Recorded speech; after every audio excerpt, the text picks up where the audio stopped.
transaction concept. What are different transaction states? Concurrent execution, serializability concept, recoverability concept, okay, and also testing for serializability.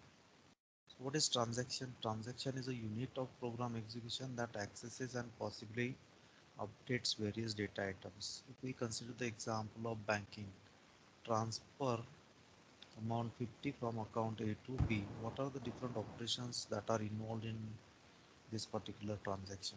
First of all, you need to read balance of account A, then reduce the balance of account A by 50, then update balance of account A, again read the balance of account B, okay, and then add amount 50 to account B and update uh, the balance of account B. So what are the two main issues to deal with this? Failure of various kinds such as hardware failure and system crashes and concurrent execution of multiple transactions. For example, if system fails after second instruction, what will happen? Read A equal to A minus 50, right?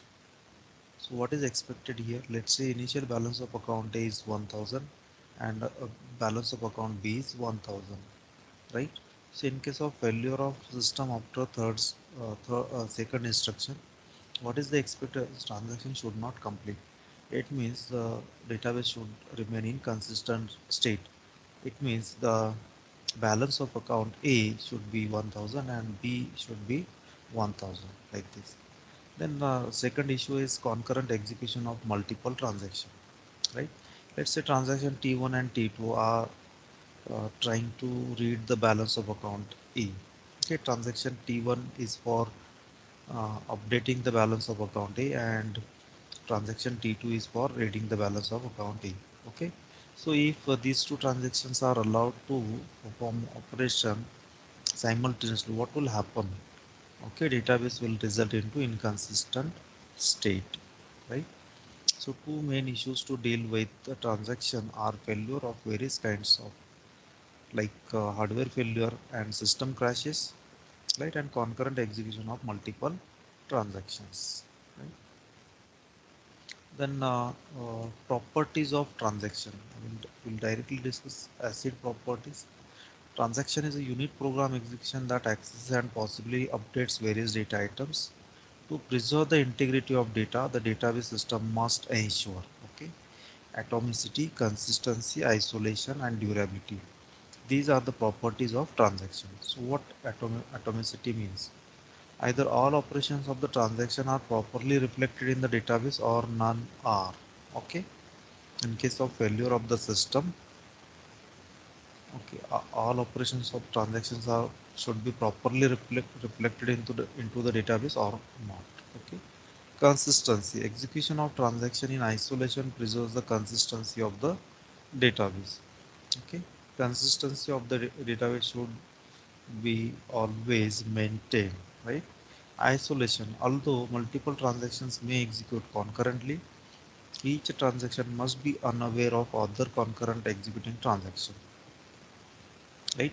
Intermediate transaction results must be hidden from other concurrently executed transactions. That is, for every pair of transaction Ti and Tj, it appears to Ti that either Tj finished execution before Ti started or Tj started execution after Ti finished. Durability. After transaction completes successfully,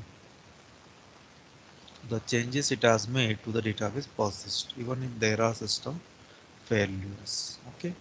Durability means once transaction is successful, the changes made by the transaction persist in the database. Okay. It means get stored permanently into the database. So these are the properties of transaction: atomicity, consistency, isolation, and durability. So in case of transaction execution, these properties must be ensured, right? And coming to the state of the transactions. Various states of the transactions are active, partially committed, failed, aborted, and committed, right? When we say transaction is an active state, it is the initial state. The transaction stays in this state while it is executing, right? When transaction is in execution, then we say it is in active state. Partially committed after the final statement has been executed. Okay, before executing commit statement, the state of the transaction is partially committed. When transaction executes its final statement, okay, but commit statement is not executed, right? So in that case, we say transaction is in partially committed state. In failed state of the transaction, after the discovery, the normal execution can no longer proceed. Okay, once it is identified that normal execution of the transaction cannot proceed, so in that case we say transaction is in failed state. Aborted state, after the transaction has been rolled back and the database recovered to its state prior to the start of the transaction. This state is referred as aborted state of the transaction. Committed, once transaction executes commit statement, okay, it means transaction is successful. So this state of the transaction is nothing but the committed state of the transaction. This is just graphical representation of state of the transaction. Initial state is active. Okay, there are two cases. One is partially committed. In case of if transaction cannot proceed further, so in that case it enters into the failed state, and after rollback it enters into the aborted state. In case of partially committed state, uh, it enters into committed state once it is successful. It means when transaction executes its commit statement, right? Regarding implementation of atomicity and durability, the recovery management component of database system implements the support for atomicity and durability. One of the scheme is shadow database scheme. Here diagram gives idea about it, right? All updates are made on shadow copy of the database. DB pointer is made to point to the updated shadow copy after the transaction reaches partial commit. All updated pages have been flushed to the disk. Here DB pointer always points to the consistent copy of the database. Okay, initially in case of shadow database, it uses two copy of the database. Okay, shadow copy of the database, right? So DB pointer points to the old copy of the database. All updates are made using shadow copy of the database. Once it is successful, then old copy of DB pointer points to the shadow copy of the database, right? And old copy is deleted from the database. Okay, so it also ensures the consistency. Also, it is used for recovery. In case of failure, what will happen? Old copy of the database used for the recovery, right? Then regarding concurrent execution, multiple transactions are allowed to run concurrently in the system. Advantages are increased processor and disk utilization, leading to better transaction throughput and reduced average response time. Okay, execution of the multiple transactions simultaneously. What are the advantages? First advantage is increased processor and disk utilization, okay, which results into better transaction throughput and reduced average response time. Okay, if multiple operations of the same transaction are executed simultaneously, in that case, what will happen? The result, okay, execution time of the that particular transaction will be less. But here important thing is concurrency control scheme. Okay, these are the mechanisms to achieve isolation. So what is basically what is expected here? Database consistency should be uh, ensure or maintain. Okay, those properties: atomicity, consistency, isolation, and durability. Coming to the schedule concept. What is schedule? Schedule is the sequence of instructions that specify the chronological order in which instructions of concurrent transactions are executed. Okay, these are the sequence of instructions that specify the chronological order in which instructions of concurrent transactions are executed. So what is required here? A schedule for a set of transaction must consist all instructions of those transactions. Okay, it should consist all instructions of that particular uh, all, all transactions, okay, which are included in that particular schedule. Also, it must preserve the order in which instructions appear in each individual transaction. Let's say particular instruction, let's say I instruction is first instruction in transaction. So this should be first instruction in schedule also, right? So schedule a sequence of instructions that specify the chronological order in which instructions of concurrent transactions are executed. Okay, next, a transaction that successfully completes its execution will have commit instruction as the last statement. Okay, after successful execution, when we say transaction is successful, it executes its last statement, that is commit statement. Okay, a transaction that fails to successfully complete its execution will have an abort instruction as the last statement. In case of unsuccessful transaction, what is the last statement? Abort. Okay, in case of successful, last instruction is commit. Right. So this is the example of schedule, which consists of two transactions, transaction T1 and T2. Right. Transaction T1 transfers amount 50 from account A to B, and transaction T2 transfer 10% of balance from account A to B. Okay, now this particular schedule S1, this schedule S1 is serial schedule. Okay, transaction T1 followed by transaction T2. Now see the instructions from transaction T1 and instructions from transaction T2. Right? So read A equal to A minus 50, write A, read B equal to B plus 50 and write B. These are the instructions from transaction T1. Okay, and read A temp temp equals to A into 0.1, A equal to A minus temp, write A, read B equal to B plus temp and write B. Okay, so these are the instructions from transaction T2. If you see the order of instructions from each transaction, okay, order of the instructions should be same. For example, read A is the first instruction in transaction T1. Okay, so it should not be uh, case that read B is the first instruction. Okay, like this. So order should be maintaining schedule also, right? So this is the example of serial schedule in which transaction T1 is executed first and then transaction T2 executed next, right? Another serial schedule in which transaction T2 followed by transaction T1, right? T2 followed by T1. It means all instructions from transaction T2 are executed, then all instructions from transaction T1 are executed, like this. A serial schedule T2 followed by T1. Another example. Schedule 3, let transaction T1 and T2 be the transaction defined previously. The following schedule is not serial schedule, but it is equivalent to schedule. We'll discuss about this, how it is equivalent to serial schedule 1. Okay. Now see this this is example of concurrent schedule in which some instructions from transaction T1 are executed, then some instructions from transaction T2, then again some instructions from transaction T1, and then some instructions from transaction T2. Okay, but if we see the output, okay, if you check the output of this schedule with the schedule 1, okay, output is same, right? So you can say it is um, concurrent schedule, but it is equivalent to serial schedule 1. Okay, another example, this is a concurrent schedule but it is not equivalent.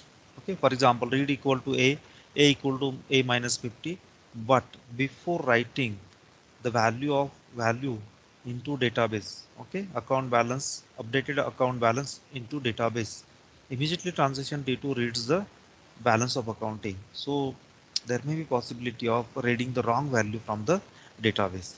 Okay, if you observe the instructions, read A equal to A minus 50. Okay, before write operation, uh, instructions read A temp equal to A into 0.1, A equal to A minus temp, write A, write read B. These instructions are executed. So what it means, transaction T2 is reading wrong value from the database. It means the value which is not updated, right? So this is the example of concurrent schedule, but it is not equivalent to serial schedule. Also, it doesn't maintain consistency of the database, right? So these are the examples of schedule. Schedule 1 is concurrent schedule, T1 followed by T2. Schedule 2 is another serial schedule, transaction T2 followed by T1. Schedule 3, okay, which is concurrent schedule, also it is equivalent to serial schedule, right? Schedule 4 is also concurrent schedule, but it is not equivalent to any serial schedule, right?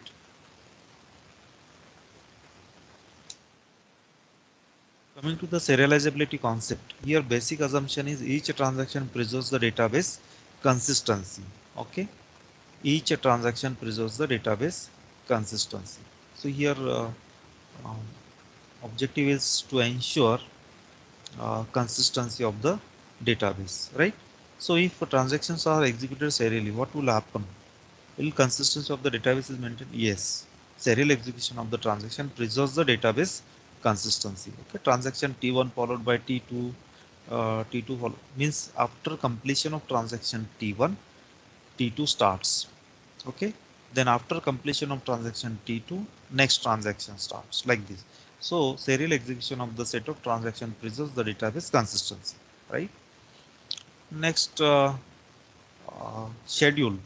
It means concurrent schedule. Okay, possibility concurrent schedule is serializable if it is equivalent to serial schedule. Okay, the example which we have seen in previous slide, schedule 3 and schedule 1. Okay, schedule 3 is concurrent schedule, but it is equivalent to serial schedule, right? Transaction T1 followed by transaction T2, right? So possibly concurrent schedule. It means concurrent schedule is serializable if it is equivalent to serial schedule. Okay, remember, given schedule, that is concurrent schedule, is serializable if it is equivalent to serial schedule. So you will ask, what is the significance of serializability or serializable schedule, right? If concurrent schedule is equivalent to some serial schedule, what will happen? We'll say that particular concurrent schedule maintains consistency of the database, right? Different forms of schedule equivalence give rise to the notions of conflict serializability and view serializability. Two forms of serializability, conflict and view serializability, right? For simplicity, we'll consider only read and write instructions, not those instructions b equal to b plus 50, okay, a equal to a minus 50. Those instructions will ignore. We'll consider only read and write instructions, right? Again, for serializability, you need to understand conflicting instructions concept. Okay. For example, read operations, two read operations on same data item. Okay. Read operations on same data item. Will these two instructions conflict with each other? No, because these are the read operation, right? So there is no issue. In case of read and write operation on same data item, what will happen? They conflict. Read and write. Okay. Similarly, write and read on same data item, that is q, and also write operation on same data item q. Okay, these conflicts, what it means, read q and write q, these two instructions. Okay, one transaction is performing write q simultaneously. If another transaction trying to perform read q operation, what will happen? Okay, there may be possibility of reading wrong value of data item q by that particular transaction, right? So conflicting instructions, read, don't conflict, read, write, read, and write. These instructions conflicts with each other. Remember, this concept is required for understanding conflict serializability schedule. It means to find out whether given concurrent schedule is uh, equivalent to some serial schedule, right? So coming to the conflict serializability. If a schedule S can be transformed into schedule S dash by series of swaps of non-conflicting instructions, we say that S and S dash are conflict equivalent. Okay, and if schedule S is conflict serializable, if it is conflict equivalent to serial schedule. Okay, let's say given schedule S. Okay, find out the schedule S dash by swapping non-conflicting instructions. Whatever schedule you will get, that is S dash. Okay, it is conflict equivalent to serial schedule, right? So when we say schedule S is conflict serializable, if it is conflict equivalent to serial schedule, after swapping non-conflicting instructions, if you get some serial schedule, then we say given concurrent schedule S is conflict serializable schedule. Okay, now see the example. Schedule 3 and schedule 6, given concurrent schedule 3. Okay, there are two possibilities of serial schedule, T1 followed by T2 and T2 followed by T1. Okay, now swap the non-conflicting instructions. For example, read B and write B, these two instructions, right? Can you swap these two instructions? Yes, because read and write, okay, operations are instructions are read and write, but data item is different. So these are the non-conflicting instructions. You can swap. So it will come here, right? Then again swap these two instructions, read B and read A. Okay, you can swap. So read B will come here. Similarly, swap this write B instruction. Okay, so as the data item is different, this read A and write A, okay, and write B from transaction T. Data item is different, so you can swap these two instructions, right?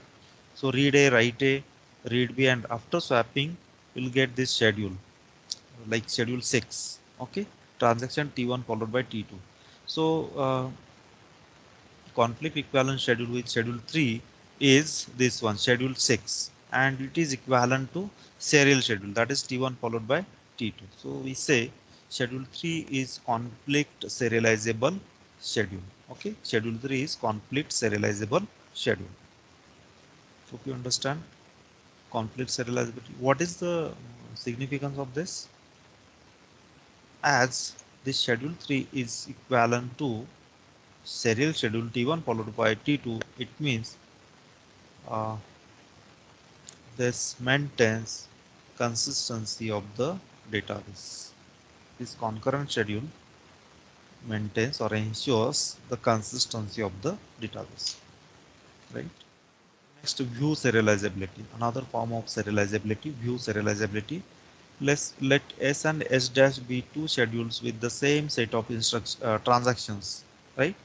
So S and S dash are view equivalent if the following three conditions are met. So given two schedules with same set of transactions are view equivalent when you have to check these three conditions, right?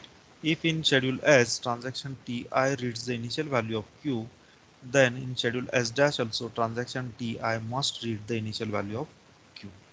Okay, let's say in S1 transaction T1 reads the initial value of data item Q, right? So in uh, schedule 2, that is S2, transaction T1 must read the initial value of data item Q. Next, second condition is if in schedule S transaction Ti executes read Q and the value was produced by transaction Tj, okay, in S, same should happen in S dash also, right? Transaction Ti should read the value which is produced by transaction Tj, right? Next, third condition is the transaction, if any, that performs the final write queue operation in the schedule S must also perform the final write queue operation in schedule S dash also. Let's say transaction T1 perform final write queue operation in S.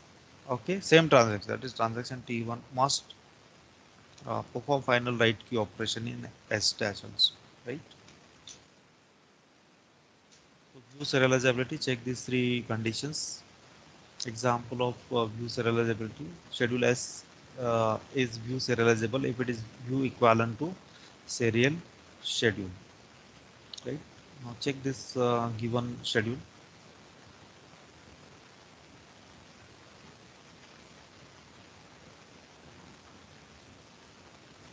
This given example is view serializable but not conflict serializable, right? So this particular example consists of blind writes, okay, blind writes. So when uh, given schedule is view serializable but not conflict serializable, then it that particular schedule contains blind writes. Okay, blind writes.